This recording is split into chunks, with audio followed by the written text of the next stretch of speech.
Let's be honest now, you really didn't expect me to be remotely positive about this at all.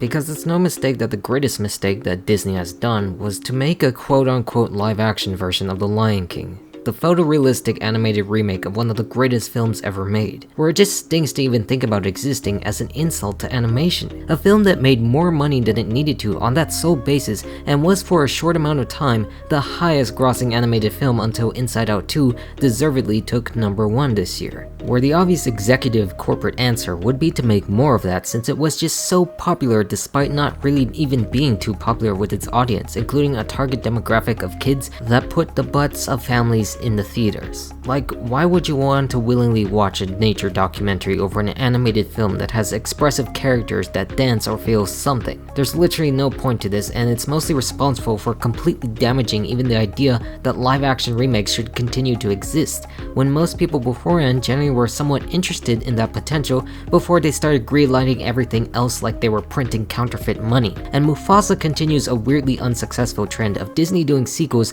or now prequels, to their own live-action films.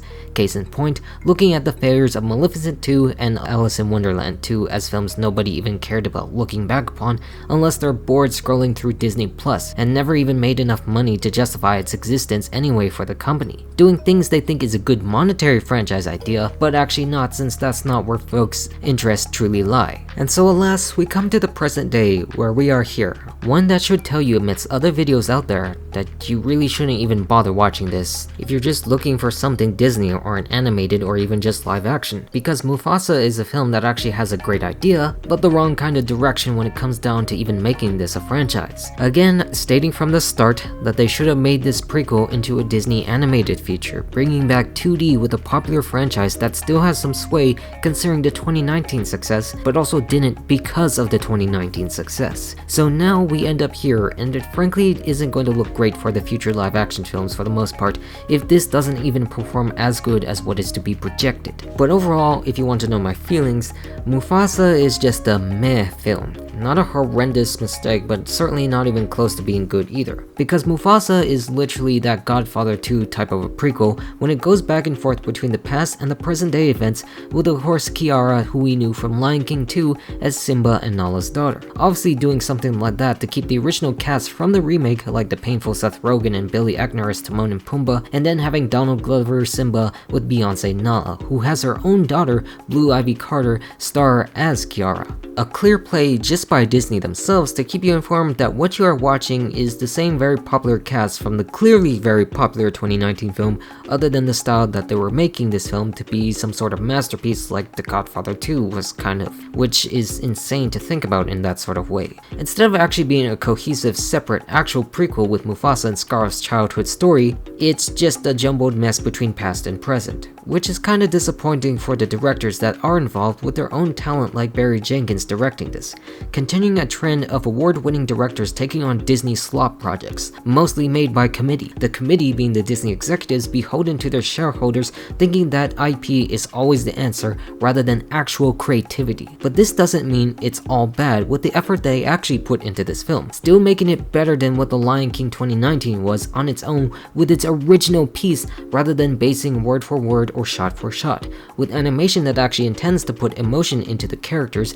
despite actually looking a little bit more awful just to have them express. But you can appreciate that fact that they're trying to actually make it more into an actual movie instead of a documentary. And the soundtrack is kind of alright, considering that Lin-Manuel Miranda was working on it instead of something like Moana 2, which you can clearly feel from this piece. But it doesn't mean it's the best kind of music considering the own original Lion King overall. Just certainly not memorable to the highs you would expect. This film just has too much going for it in the backstory within the relationship of the orphan Mufasa and the regrettably tragic Prince Taka, who becomes Scar later on. And speaking of that is something I really hate when I made it another important issue that they have to do these clear-cut villains who are shaped differently into these tragic, sympathetic type characters for the sake of the story, but at least is interesting in the development of being a prequel for the sake of the movie and the low-tier Scar overall in the the remake version. I mean, interesting for the most part of having them come together as brothers and that relationship, but not to the ends that supposedly justify the means, which does not make sense, and if you watch this film, you will clearly see that, even if the ideas are good enough to carry them through, in a probably different version of the story that could have actually worked instead of a committee-designed decision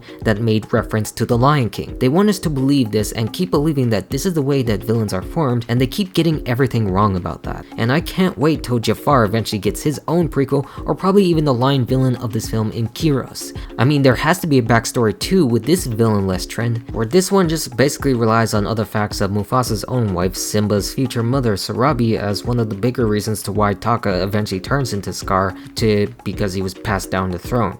Yeah, if that makes any sense to you. When you actually watch the film, the actor is supposed to shift in his attitude to become more of Scar, rather than Taka, who loved his brother. Like, you can't make this stuff up. They can't come up with a competent plan to actually plan the story out from its beginning to its end to why a character is justified the way it is. Just feeling too stupid for something that could have had a compelling relationship story, and too much to digest even for its audience to understand, to even attempt to feel bad for those like Taka and the relationship and going back and forth within the present day events, all to justify why a character is a certain way or this is that, because it's literally that same old Disney story that likes to say that this event is why certain things exist that is truly unnecessary. Like the most basic and the most stupid circumstances influences why they are the way they are, to remind you that this world and the film will follow suit the way that we know them as. It honestly makes it even more confusing for such events to appear, because it moves at a rapid pace to get to the point of where it needs to be. It's very basic and plain and safe as what you expect events could end up being,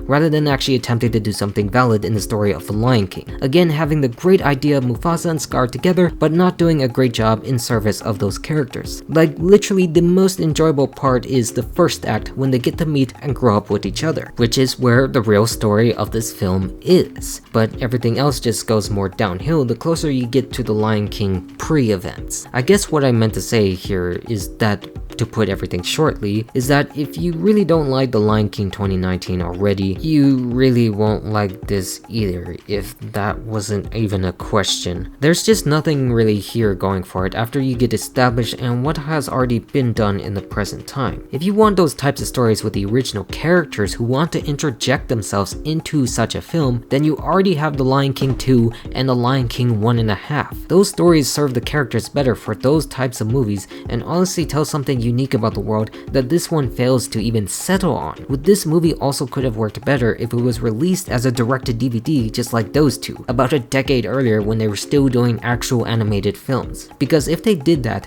the story would have worked itself out and explained itself more rather than getting these short blasted points in a movie that still tries to be real, but also less with the efforts to make it more alive as it should have been done in the past. But credit is due where its message and overall ideas lie, that presented something far more better than most of the live action genre has presented in the last few years. Not to say that there is much hope for the future or what has already been said, so I'm just gonna end things right here and say, don't watch it.